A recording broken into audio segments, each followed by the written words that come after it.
Okay,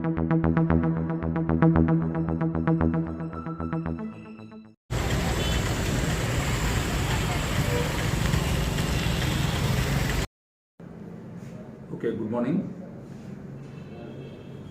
మొన్నటి దినం chief election commissioner భారతదేశంలో ఎన్నికల షెడ్యూల్ సంబంధించి లోక్సభ, కొన్ని రాష్ట్రాల్లో అసెంబ్లీ సంబంధించి ఎన్నికల షెడ్యూల్ విడుదల చేయడం జరిగింది. అందులో భాగంగా మనకు ఆంధ్రప్రదేశ్కు సంబంధించి లోక్సభ అండ్ అసెంబ్లీ స్థానాలకు సంబంధించి మే 13న ఎలక్షన్ జరుగుతుంది. అంటే ఈ ఏప్రిల్ 18న నోటిఫికేషన్ విడుదల చేస్తారు. అంటే నామినేషన్ వేయడానికి, తర్వాత విత్ డ్రాయల్స్కి సంబంధించి అక్కడ నుంచి మనకు మే 13న ఎలక్షన్స్ ఉంటాయి. లోక్సభ 25, 175 అసెంబ్లీ స్థానాలకు సంబంధించి షెడ్యూల్ విడుదలైన వెంటనే మనకు మోడల్ కోడ్ ఆఫ్ కండక్ట్ అమల్లోకి వస్తుంది. మోడల్ కోడ్ ఆఫ్ కండక్ట్ అంటే ఏంటంటే, ఫస్ట్ 24 అవర్స్ లోపల మన ప్రభుత్వ కార్యాలయాలలో ఎవరైనా రాజకీయ నాయకులకు సంబంధించి, మంత్రుల, మినిస్టర్లకు సంబంధించి గవర్నమెంట్ ఆఫీసెస్లో కానీ ఎనీ గవర్నమెంట్ ఆఫీసెస్లో వాళ్ళ ఫొటోస్ అన్నీ చేయమని చెప్పేసి క్లియర్ ఇన్స్ట్రక్షన్స్ జరిగింది. అదేవిధంగా ఫ్లెక్సీస్ కానీ ఎక్కడన్నా మన సంబంధించి అంటే వీధుల్లో కానీ, తర్వాత విలేజెస్లో కానీ ఈ ఫ్లెక్సీస్, తర్వాత మనకు విగ్రహాలకు సంబంధించి కూడా ఎక్కడైతే ఉన్నాయో వాటన్నిటిని విగ్రహాలకు సంబంధించి కూడా ఒక క్లాత్ కట్టడం అని చెప్పడం జరిగింది. వాళ్ళు ఆ పని చేస్తున్నారు. ఎంపీడీఓస్ అండ్ మున్సిపల్ కమిషనర్స్ వాళ్ళు ఎక్కడైతే ఉన్నాయో దానికి టీమ్స్ ఏర్పాటు చేసేసి ఆ టీమ్స్ ద్వారా కంపల్సరీగా అవన్నీ రిమూవ్ చేయడం జరుగుతుంది. ఈరోజు మధ్యాహ్నంలోగా 3 గంటలలోపు అన్నీ ఉడక తీసేయడం జరుగుతుంది. ఎక్కడ ఉడక ఉండవు. ఒకవేళ అటు ఏదన్నా ఉన్నాయని నోటీస్కి వచ్చినాయి అని అంటే కనుక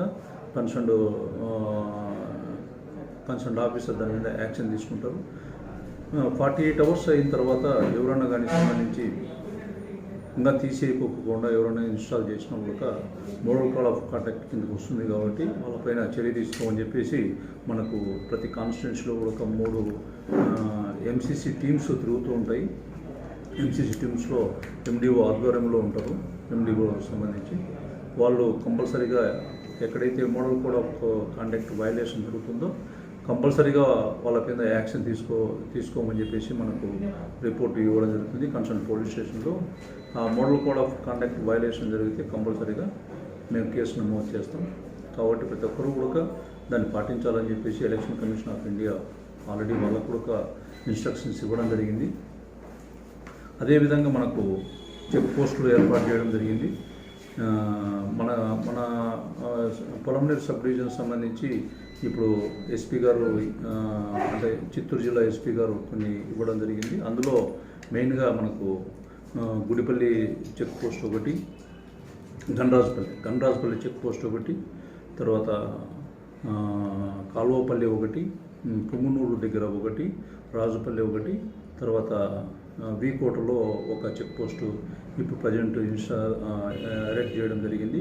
అక్కడ అన్ని ఫెసిలిటీస్ కూడా ఏర్పాటు చేసి చెక్ పోస్టులో వచ్చే వెహికల్స్ అన్నింటినీ తనిఖీ చేయడం జరుగుతుంది. 24/7 అక్కడ ఉంటారు. అందులో ఎస్ఎస్టీ టీమ్స్ కూడా ఉంటాయి, స్టాటిక్ సర్వేలెన్స్ టీమ్స్.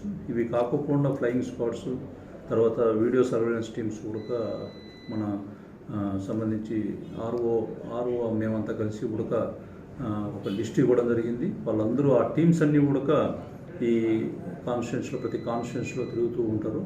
కాబట్టి ఒకటే మేము చెప్పేది ఏంటంటే, పబ్లిక్ కూడా ఏదైనా సంబంధించి విలువైన సమాచారం ఏదైనా ఇస్తే కనుక దానిపైన యాక్షన్ తీసుకోవడం జరుగుతుంది. అదేవిధంగా మనకు విలేజెస్లో ఏదైతే క్రిటికల్ నార్మల్ అని ఉన్నదో ఈ క్రిటికల్ నార్మల్ పోలీస్ స్టేషన్స్ కూడా విజిట్ చేయడం జరిగింది. దానికి సెక్టరల్ ఆఫీసర్స్ కూడా నియమించడం జరిగింది. అక్కడ ఫెసిలిటీస్, అక్కడ బూత్ లెవెల్లో ఏ విధంగా ఉన్నాయి అనే విషయాలకు సంబంధించి కూడా ఏర్పాటు చేయడం జరిగింది.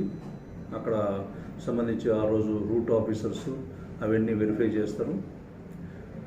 తర్వాత మనకు ఎక్కడైతే ఈ బార్డర్ చెక్ పోస్ట్ సంబంధించి ఏవైతే ఇల్లీగల్ యాక్టివిటీస్ జరగకపోకుండా ఉండేందుకు గాను అక్కడ చెక్ పోస్టులు ఏర్పాటు చేయడం జరిగింది. కాబట్టి ప్రజలందరూ కూడా ఈ యొక్క ఎలక్షన్ టైంలో పోలీస్ వారికి మిగతా ఆల్ డిపార్ట్మెంట్స్ వారికి సహకరించవలసిందిగా కోరుచున్నాం. ముఖ్యంగా మనకు బార్డర్ నియర్లీ ఒక 160 కిలోమీటర్స్ బెంగళూరు కర్ణాటక బార్డర్ ఉన్నది. కర్ణాటక బార్డర్లో అన్నిటి చోట్ల కూడా చెక్ పోస్టులు పెట్టడం జరిగింది. అదేవిధంగా ఆ చెక్ పోస్టులు కాకపోకుండా మిగతా టీమ్స్ కూడా తిరుగుతుంటాయి. ఈ మనకేంటంటే ఎక్కడన్నా కానీ ఈ డబ్బు అంటే ఈ ఎలక్షన్ టైంలో డబ్బు తీసుకొని రావడము అటు ఉన్నాయంటే ఖచ్చితంగా దాని మీద అంటే ఏ పార్టీకి సంబంధించినదే లేకుంటే ఏంటనేది విచారించి దానిపైన పార్టీకి సంబంధించిన ఏదైతే కంపల్సరీ దాని మీద యాక్షన్ తీసుకుంటారు. అదేవిధంగా ఫ్రీబీస్ అంటే ఓటర్స్కు మభ్యపెట్టడానికి ఫ్రీగా ఇచ్చే ఏదైనా వస్తువులు కానీ దాని మీద వాళ్ళు ప్రింట్ చేసి ఇచ్చేటి కూడా ఈ ఎలక్షన్ కమిషన్ సంబంధించి వస్తుంది. దాంట్లో ఐపీసీ సెక్షన్స్ మేరకు వాళ్ళ మీద చర్య తీసుకుంటాం. వాళ్ళను అరెస్ట్ చేసి కూడా చేస్తాం. అదేవిధంగా మద్యము మెయిన్గా మనకు ఏంటంటే కర్ణాటక నుంచి ఇక్కడికి వస్తుంది కాబట్టి దాని మీద ఎక్కువ నిఘా ఉంచడం అనేది కంటిన్యూగా డే అండ్ నైట్ మా వాళ్ళు తిరుగుతుంటారు. ఇన్ఫర్మేషన్ పెట్టుకొని వాళ్ళ మీద కఠినంగా చర్య తీసుకొని పడతాం. అదేవిధంగా వారిపైన బైండ్ ఓవర్ కూడా చేపించేసి వాళ్ళ మీద సీట్స్ కూడా ఓపెన్ చేస్తున్నాం. ఎవరైతే మద్యం తీసుకొస్తారో వాళ్ళ మీద సీట్స్ కూడా ఓపెన్ చేస్తాం. ఎలక్షన్ సైడ్ వాళ్ళ మీద వాచ్ పెడతాం.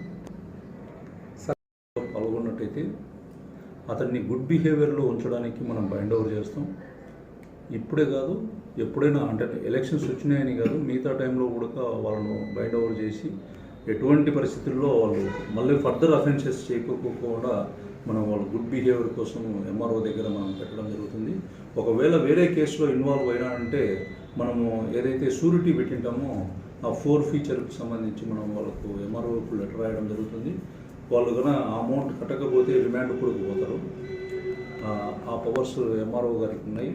కాబట్టి అందుకోసం మేము వాళ్ళ గుడ్ బిహేవియర్ కోసమే ఇవన్నీ చేస్తాం కానీ వేరే విధంగా ఏం కాదు. కాబట్టి ప్రజలు అది గమనించాలని చెప్పి కోరుకుంటున్నాం.